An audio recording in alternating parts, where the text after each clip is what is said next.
Hello, and welcome to LDDN at 7 p.m. I'm your host, Barbara, and tonight we have the exciting and pressing news story of the Lincoln-Douglas debates. The story captivating the interest of citizens across the country.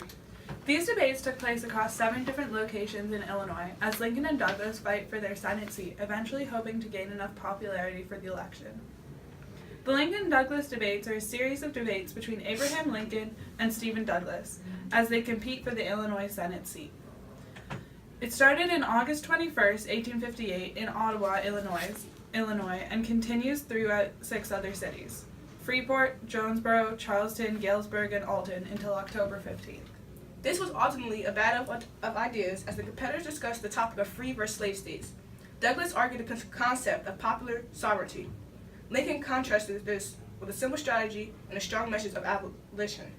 The big question that these series of debates answered is who will win the seat in the Senate, as Douglas was hoping for re-election and Lincoln was challenging him. In order to explain what this debate really is about, we are going to show you an interview that takes place after the series of debates. The interview shows Lincoln and Douglas's opinion on each topic. Back to you, Justin. Hello, Lincoln, Douglas. Before we start the debate, can you both share some information about yourselves? Douglas, let's begin with you. I'm Stephen Douglas, an American politician originally from Illinois. I've been the U.S. representative and a senator. Now I'm a Democratic politician, nominee for president. Thank you, Douglas. Let's go with Lincoln. Hello, fellow Americans. I, Honest Abe, was elected to serve in the U.S. State Legislature as a whip. My true passion for politics started with the Kansas-Nebraska Act. Now that we know some things about yourselves, what are your opinions on slavery? Lincoln, why don't you start? Personally, I believe that slavery is founded on the selfishness of man's nature. Opposite of it on his love of justice. However, if I could save the Union without freeing any slaves, I would do it. And if I could save it by freeing all the slaves, I would do it. And if I could save it freeing some and leaving others alone, I would also do that. I have here stated my purpose according to my view of official duty, and I intend no modification of oft-expressed personal, with all that men everywhere could be free. Thank you, Lincoln. And now for Douglas. Abolitionism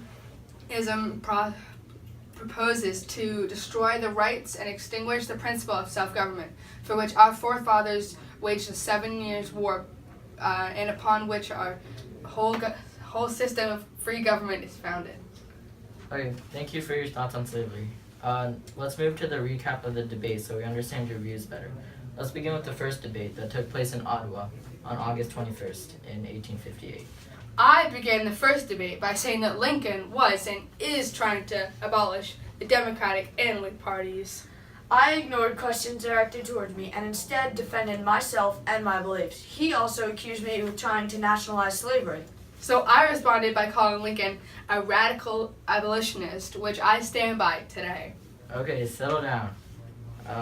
Let's go to debate number 2, which took place in Freeport on August 27th.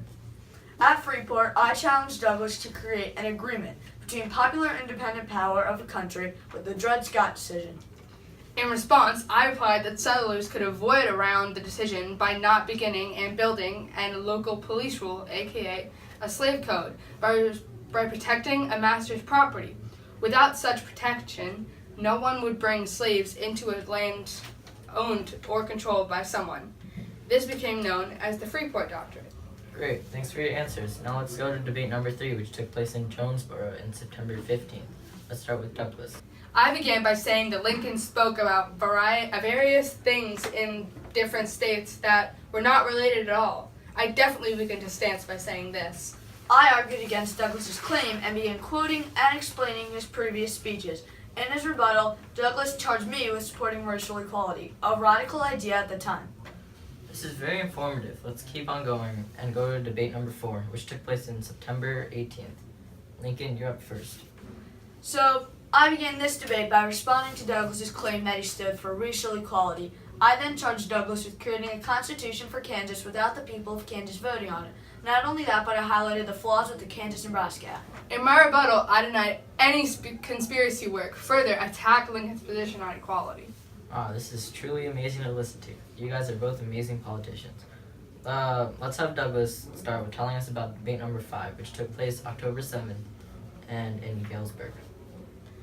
In debate 5, I began by explaining Lincoln's opposition to the Lecompton Constitution, one of 4 proposed constitutions for Kansas. I wanted to protect and defend the rights of slave owners. Then I spoke about slavery also and concluded by saying that the Declaration of Independence applied to all men. Thank you. Shall we begin to debate number 6, which took place October 13th in Quincy? Lincoln, you begin. Debate number 6 began with me emphasizing that slavery is morally wrong and that the Republicans, including me, would attack slavery only where the Constitution allowed. At this debate, I also delivered my now famous "A house divided cannot stand" speech. I countered Lincoln by saying that there was no conspiracy to nationalize slavery. I refused to argue whether slavery was morally or immoral, but instead said that regions should decide for themselves. Now, Douglas, how about you begin explaining what happened at the final debate, which is in Alton on October 15th? I began by attacking Lincoln's speech. Then I went to promote popular sovereignty. I pointed out how the Kansas-Nebraska Act repealed the Missouri Compromise. Well, thank you very much for your time, and a huge congratulations to Douglas for winning the Senate seat. Well, now back to the anchors. Wow, how interesting was that? It was great. I'm sure, even though congratulations to Douglas Of that course. he won, but I'm sure we can expect great things from Abraham Lincoln coming in the future as well. As well, yeah. From all of us here at LDDN, have a great night.